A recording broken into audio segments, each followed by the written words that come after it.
Hello and welcome to Question Time from Channels TV's global headquarters, Lagos. I'm Benga Ashiru.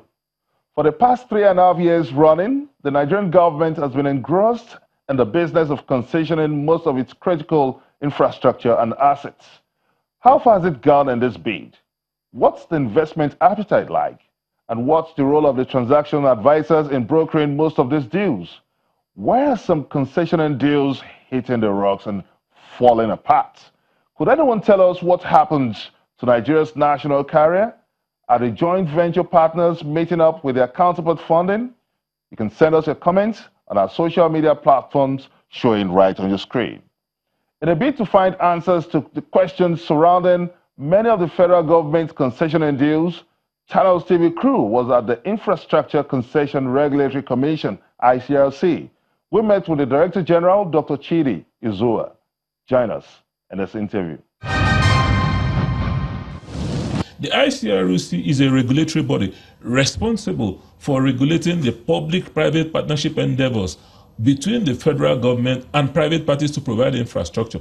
And we have done a lot in trying to move that mandate. You know about the Lekki Deepwater Port, which has been, that's $2 billion of investment. You know about the Water Port, that is coming. The inland dry ports, the truck transit parks, the concessioning of the narrow gauge railway. So all around the country, there is something happening. Wait a minute, because I've followed the pattern of the mandate you've achieved so far, and everything appears in piecemeal. When you talk about the Lekki Deep Sea Port, the concessioning of the rail gauge, all these have been done at a piecemeal level. Is it because in order to achieve this mandate, you've not been, while it's been a bit difficult for you to achieve this at a national level, you've been able to achieve this on a piecemeal? Well, I think you've got to put it in perspective. That little drops of water make the mighty ocean. The infrastructure deficit we have is very significant, and they will not be cleared in a day. These things take a bit of time. You need to prepare and develop the project, make sure it is bankable. Once it is bankable, you go through a procurement process that is transparent, that gives you price discovery.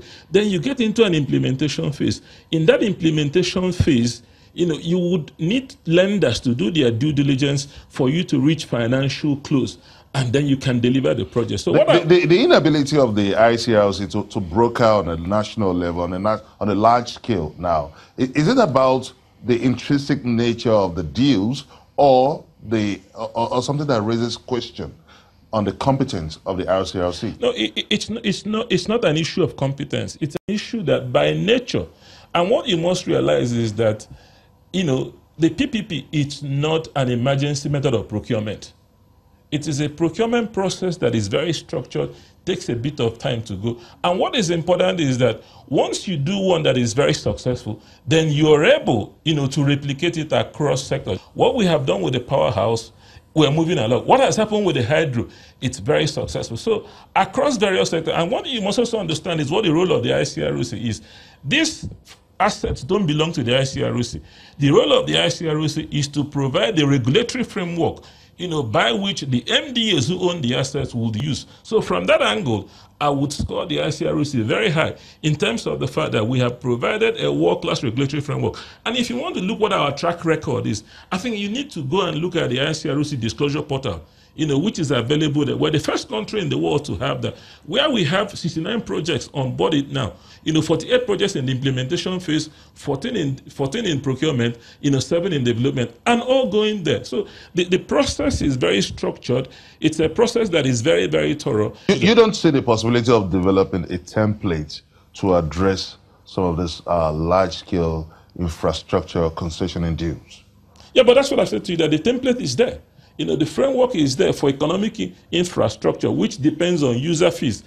Where we've had a challenge over a period of time was the social infrastructure, things like, power, things like medicals, where it becomes an issue if let's, for example, for a hospital. We have a very successful hospital in Abuja here, the Gariki Hospital, which is a PPP, but it's on user pay.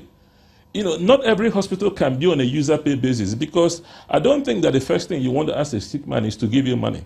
So now, let's get the challenge clear. Now, when you talk about the cumbersome nature of this concessioning deals, now, is it as a result of lack of the power to attract investors into some of this infrastructure?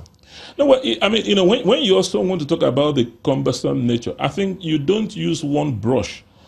It depends on the kind of transaction. Like the one I talked to you about on renewable energy, that was easy to do.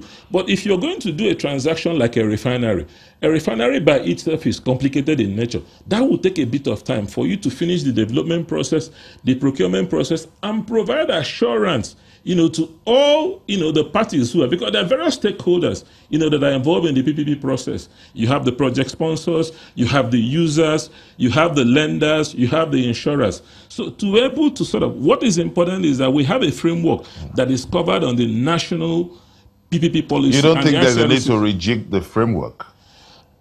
Because the framework itself is a set of principles. Because the expectations are just high. And very, very urgent now. But let me take you up on your templates now in concession. Would you adopt, or what do you think about adopting the method of unbundling many of these projects? Because some school of thought have argued that the best way to go about many of these concession deals is to unbundle some of these projects, like in the case of Ajakuta Steel Company and many of this. Well, I mean, the point is when you try to describe, unbundling, you've got to say, are you looking at process unbundling or geographic? Because actually the aim of a PPP is to bundle the service together. That is where you deliver the value. You put design, finance, operate, maintain together onto one umbrella.